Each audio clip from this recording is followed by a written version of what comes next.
And my questions relate to the lack of transparency under this government around defence capability acquisition and sustainment. Mr Deputy Speaker, the first responsibility of any Australian government is to protect our people, and that requires a well-equipped and well-trained defence force with the resources it needs to defend Australia and advance our national interests.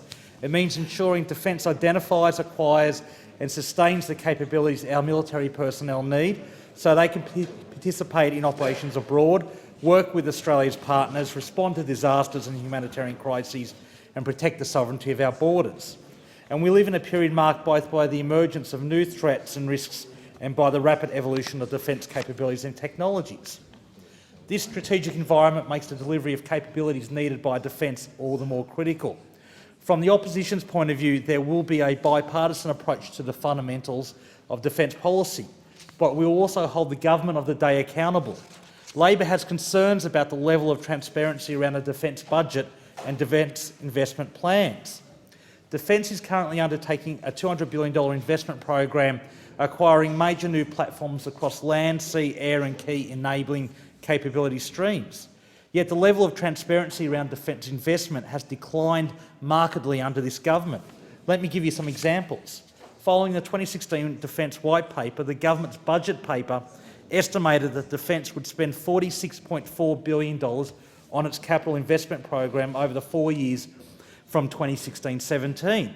But analysis by ASPI of subsequent budget papers has shown that there's been a shortfall in capital investment of $5.17 billion over the 4 years from 2016-17 compared to the original estimates.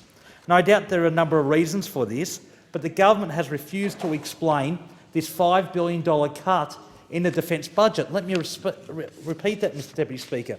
This government has cut $5 billion from the defence capital budget over the last few years without adequately explaining why it did it and what projects were impacted. And this is symptomatic of a larger transparency problem with the Integrated Investment Program. The IIP, which members opposite spoke about, was released publicly in 2016 to facilitate a whole-of-capability and whole-of-life approach to capability acquisition and sustainment. This is an important mechanism to ensure defence planners adopt a more integrated approach to investment, to give industry greater visibility of future capability demands and to provide public accountability for the government's defence acquisition strategy. Yet compared to its predecessor, the Defence Capability Plan, the IIP provides very minimal details about individual projects. And in the 3 years since it was released, there have been no public updates to reflect changes in the profiles or timelines of planned investments. This is despite a commitment by the government to issue regular online updates to the IIP. This is a matter for industry planning and it matters for public accountability. Mr Deputy Speaker, it defies belief that this government has spent $5 billion less than it planned to do, and yet the IIP doesn't reflect this change in acquisition priorities.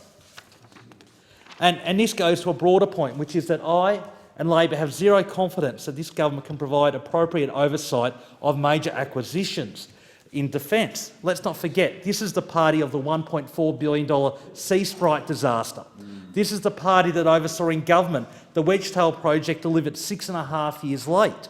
This is the party when in government that signed a contract for the FFG upgrade that defied the laws of physics.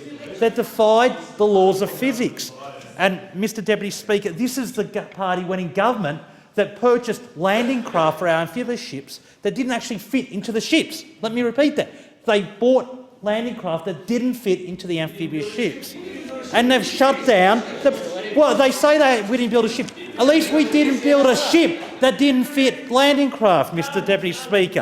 And they've shut down the projects of concern process. So, Mr Deputy Speaker, Australia is investing $200 billion in defence acquisitions, and we need to ensure this investment is actually delivered in a transparent manner. So my questions to the Minister are, why did Defence underspend its original planned capital budget by a total of $5.17 billion over the 4 years from 16-17? What projects have been delayed or cut as a result of this $5 billion cut? When will the government start issuing regular updates it promised to the Integrated Investment Plan? And in 2015, Defence advised that bringing forward the OPV and future frigates would lead to $6 billion of other projects being delayed. Can she identify those projects as well?